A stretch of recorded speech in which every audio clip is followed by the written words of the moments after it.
Aujourd'hui, je vais vous parler d'un enjeu clé du grand oral.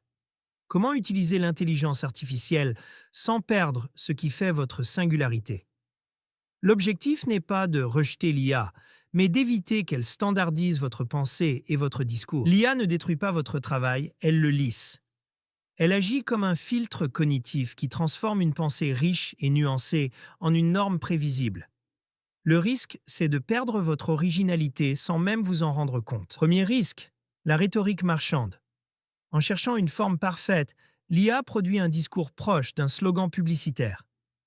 Résultat, un discours propre, mais sans incarnation personnelle. Ici, je vous propose une ressource gratuite pour vous aider à progresser vers l'excellence au grand oral. Vous pouvez télécharger un extrait pour vous entraîner dès maintenant. Or, le jury attend autre chose. Il ne veut pas un discours récité, mais une parole engagée. Ce qui fait la différence, c'est votre capacité à porter une argumentation personnelle. Deuxième risque, la moyenne statistique. L'IA privilégie les mots les plus probables. Elle efface les subtilités, les expressions rares, et donc votre style. Mais le jury valorise un vocabulaire précis et riche.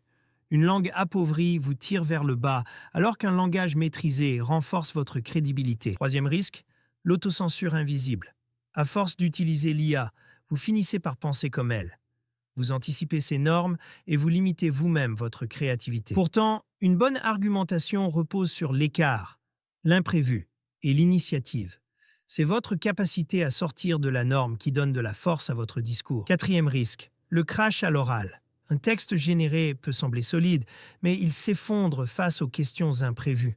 Sans appropriation réelle, vous perdez vos repères. Le jury évalue aussi votre capacité de répartie. Réagir, reformuler, s'adapter, ce sont des compétences humaines, impossibles à automatiser. En résumé, l'IA entre en tension avec les attentes du jury. Elle standardise la posture, appauvrit la langue, réduit la pensée et rigidifie l'échange. Se préparer soi-même devient alors un acte de résistance intellectuelle. Rédiger, reformuler, s'entraîner, c'est ce qui construit votre esprit critique. L'IA doit rester un outil. À éviter, lui déléguer votre discours.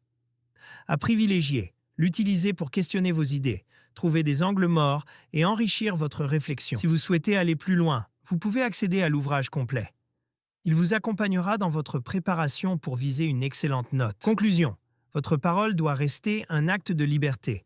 Ce que le jury évalue, ce n'est pas la perfection, mais votre singularité. Votre voix est votre meilleur atout.